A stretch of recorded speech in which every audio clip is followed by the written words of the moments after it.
The sun was cruel that day, the kind of heat that melted tar and made breath taste like dust. I've missed you. In the middle of Front Street, a young woman was tied to a carpenter's table. Always. Her wrists bruised, her hair tangled with dirt. Her dress had once been white. Now it was a map of shame. Children threw stones. Old men spat on the ground. Women whispered prayers that sounded more like curses. Her name was Eliza Hart, only 22, and she had been found guilty of what they called lewd conduct. The Decency League stood in a half circle, proud of their judgment. They called her a sinner, a disgrace, a warning. No one spoke for her. No one dared. The marshal's office looked the other way. The smell of sweat, pine resin, and fear mixed in the dry air. Eliza trembled, not from pain, but from the sound of laughter. Someone shouted, "Let her be claimed, or let her rot," and then, from the far end of the street, a man stepped through the heat haze. He was tall, with a coat too heavy for the summer, and eyes that had seen too many wrongs. Caleb Mercer, 54, a retired lawman who had buried both his wife and daughter long ago. He didn't come to watch. He came because something inside him refused to let another soul die of cruelty. Somewhere deep down, he saw the ghost of his own daughter in her eyes, the one he'd lost to fever years ago. Maybe that was why he couldn't keep walking. As he reached the table, Eliza lifted her face, her voice cracking like a dry branch. "Help me. Claim me tonight." The crowd gasped. It wasn't a plea for ownership. It was desperation, the last words of a woman who still wanted to live. Caleb looked around. Every eye demanded he walk away, but he didn't. He threw a handful of silver coins on the dusty ground. "Her fine is paid," he said. "She's under my protection." Silence fell. The Decency League muttered in anger, but the law allowed a man to post bond for a woman under moral charge. He would settle the papers and the bond at the marshal's desk before the hour was out. The rope fell from her wrist. Her skin bled where the hemp had bitten deep. She almost collapsed, and Caleb caught her by the shoulders, steady as stone. For a moment, they just stood there, surrounded by dust and judgment. The crowd watched, waiting to see if the old man would truly walk away with the sinner. And when he led her through the alley toward his horse, whispers followed like snakes. No one in Dodge City that day could tell if he had saved her or doomed himself. And truth be told, even Caleb didn't know. Some rescues start like redemption and end like ruin. And Eliza, her eyes hollow yet burning, wondered the same. Why would a stranger risk his name, his honor, his life, for a woman everyone else had already condemned? The road out of Dodge was quiet that night. The air smelled of dust and hot iron from the tracks of the Santa Fe Railroad. Caleb rode slow, leading his horse while Eliza sat weak behind him, her hands trembling against his coat. The crowd had faded, but the sound of their laughter still clung to her ears. They reached the edge of town where the lamps gave way to moonlight. Caleb stopped by the riverbank. He gave her water and half a biscuit. She tried to speak, but her throat burned. "Rest," he said softly. "You're safe for now. Safe." The word sounded foreign to her. She had not felt safe since the night Eli Tate cornered her behind the laundry shed. He had torn her sleeve and her name with it. When she screamed, his father's men came running, but not to help. By morning, the Decency League had her story rewritten. Lewd conduct, they called it. And the town believed every word. Caleb listened without interrupting. His face stayed calm, but his jaw tightened every time she said the name Tate. The fire between them crackled, and the wind carried the smell of pine from the river. "You believe me, don't you?" Her voice cracked. "I believe the look in your eyes," he said. "Liars don't shake like that." She laughed once, short and bitter. "You don't even know me." "Maybe not," he answered, "but I know guilt, and I know innocence when I see it." For a moment, something like peace found its way into the silence. Caleb handed her his blanket and turned away to tend the horses. He didn't touch her. Didn't even look too long, and somehow that made her trust him more. In the distance, a train whistle echoed through the night. She watched its light fade across the plains and wondered if she'd ever ride one. Far from this cursed town, Caleb spoke again. almost to himself. Tomorrow, we start setting things right. How, she asked. By showing them the truth and by making the right people talk. Eliza stared into the fire. The truth had never been enough in Dodge City, but something about this man made her think maybe, just maybe, it could be this time. The moon rose higher, pale and silent. For the first time since her shame began, she closed her eyes without fear. Caleb watched the embers fade and whispered to the night, "If hope can survive here, maybe so can she." But the question that burned under that quiet sky was one neither of them could answer. What would Dodge City do when the truth finally came out? Morning came slow over Dodge City. The dust never really slept there. Caleb left Eliza at the ranch with a warning. "Lock the door. Don't open for anyone but me." He rode back into town, his hat pulled low, the sun biting through the haze. The Decency League's banners still hung outside the church. Their leader, Deacon Silas Crow, was already preaching about sin and virtue. Behind that sermon, Crow was drowning in debt. The League's donations kept his small bank alive, and the Tate's money paid his mortgage. Preaching sin had become his only trade. Without the fear he sold, he was just another man with empty pockets and no pulpit. Caleb kept riding until he reached Long Branch Saloon.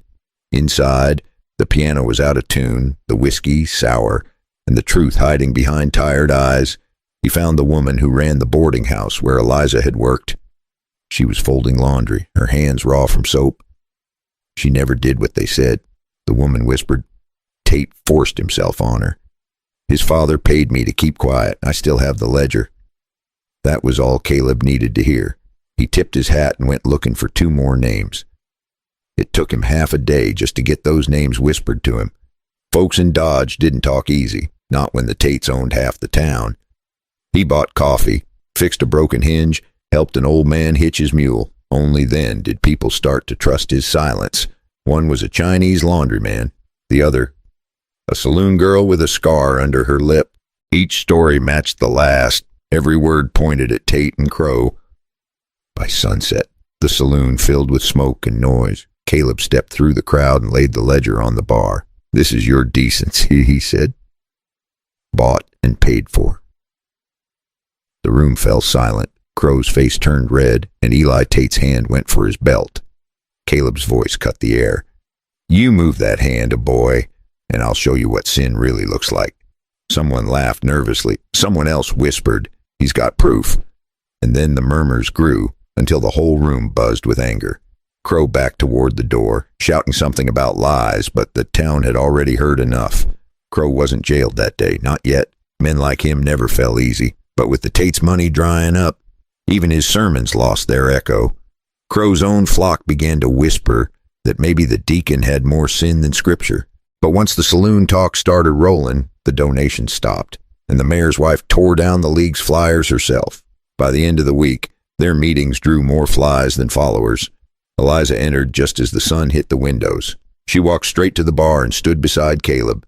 Her chin was high, her voice steady. "I was never what you said I was, but I will be what I choose to be from now on." The old men looked away. The women stayed quiet. For the first time, Dodge City saw the truth standing on 2 feet. Justice didn't come from the gun that day. It came from courage in a town too tired of pretending. If you're still here with me, take a sip of your coffee or maybe your evening tea and tell me where you're listening from right now. What time is it on your clock? And if stories like this one stir something in you, hit that subscribe button and ride with us through the next chapter, because what happens after this might just surprise you. The sky turned gray that evening. Wind carried the smell of rain and dust across the plains. Caleb knew the peace in town wouldn't last. Men like Tate didn't forget humiliation. At the ranch, Eliza packed a small bag. Her hand shook as she tied the string. "You think they'll come for us?" she asked. "They'll come for you," Caleb said quietly, "but they'll have to go through me first." Before midnight, thunder rolled in. The river near Boot Hill swelled, dark and angry. A lantern flickered in the barn as Caleb saddled his horse. He left a second lantern burning near the window, a silent signal for help from the sheriff's men. A silent signal for help from the sheriff's men. Eliza wanted to follow, but he told her to stay inside, lock the door, and keep the rifle loaded. She nodded, her eyes wide with fear and faith at the same time. On the bridge over the Arkansas River, Tate and two riders waited, faces shadowed by the rain, their horses stamped nervously on the wet boards. His father had sent him there, not to make peace, but to save the family name. The old man's fortune came from cattle and fear, and he couldn't stand the gossip about his son. Tate wasn't brave, he was desperate. A boy trying to prove he was still worth his father's anger. Tate's voice cut through the storm. "You think you can shame me and walk away?" Caleb rode forward, slow, steady. "You shamed yourself, boy." I just showed them the mirror. The first shot cracked through the night, splintering a plank near Caleb's boot. He didn't fire back. Instead, he lifted the lantern high, and its light flashed 3 times. Caleb had ridden into town that afternoon, quietly slipping a note to the sheriff's clerk. It said only 4 words, Arkansas Bridge, after dark. The man had nodded once, no promises. Caleb wasn't sure if help would come at all. From the trees, the sheriff's deputies burst out, their coats soaked, guns raised. One deputy slipped on the slick boards, his pistol hitting the planks with a sharp clang. The rain had turned the path to mud, slowing the rest of the riders. Caleb had already taken a graze along his arm from a stray bullet, but he kept his aim steady. Tate saw the blood on Caleb's sleeve, and his courage cracked like thin ice. The rain came down harder, drumming on wood and steel. Tate's men froze, trapped between the law and the river. "Drop it," Caleb said, "or the river takes you before justice does." Tate hesitated, then threw his gun into the muddy water. One deputy cuffed him while another took the ledger from Caleb's hand. When it was over, the storm began to ease. Lightning faded into soft rain. Caleb stood by the railing, watching the river carry away the blood and dirt. Back at the ranch, Eliza waited by the window, the rifle still in her lap. When Caleb walked in, soaked and tired, she just whispered, "It's done, isn't it?" He nodded, for now. She smiled for the first time, faint but real. "Then maybe we can start again." Outside, the rain slowed to a drizzle, and the night grew calm. But peace in the west never lasted long, because something unexpected was waiting for them at sunrise, something that would change everything they thought they'd survived. The storm had passed by morning. The sky turned gold over the wheat fields, still wet from the rain. Caleb sat on the porch, boots off, coffee steaming in his hands. He watched Eliza step outside, barefoot, her hair still damp. For the first time since he met her, she wasn't trembling. She looked at him and smiled, soft and unsure. "You didn't have to stay," she said. Caleb sipped his coffee. "Eyes on the horizon? I reckon I did. Some debts you don't walk away from." The world around them felt new. The town had turned quiet after the arrest. Days passed in a kind of quiet routine. She mended his torn sleeve. He fixed the fence she'd leaned on too hard. They spoke little, but every silence carried more peace than words could. Trust came slow, like spring in dry soil. The Decency League had scattered, and word spread that Caleb Mercer had stood up for a girl everyone else turned their backs on. That night, the air grew warm again. Fireflies floated over the porch. Eliza brought out 2 cups of tea and sat beside him. Neither spoke for a while. The silence wasn't heavy anymore. It was peaceful, full of things they didn't have to say. Then she asked, "Do you ever miss the life you had before?" He thought for a moment. "Sometimes. But maybe this is the life I was supposed to have all along."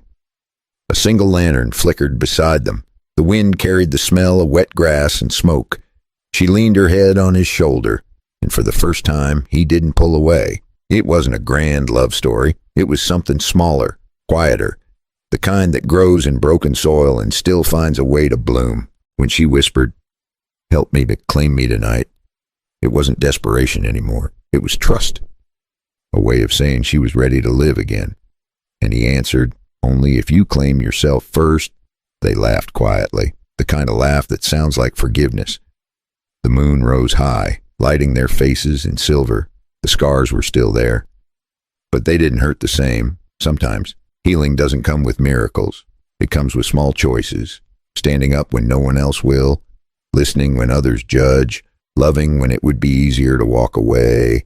Maybe that's the lesson this dusty town had to learn, that even in a world as rough as the West, kindness still has a place, and maybe we all do. So let me ask you, have you ever seen someone fall, and instead of walking past, you stopped to lift them up?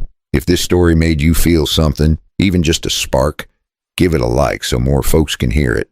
And if you want to ride with me through more stories of courage, love, and redemption, hit that subscribe button, because maybe tonight, this story wasn't just about them. Maybe it was about all of us finding a little piece of light in the dark.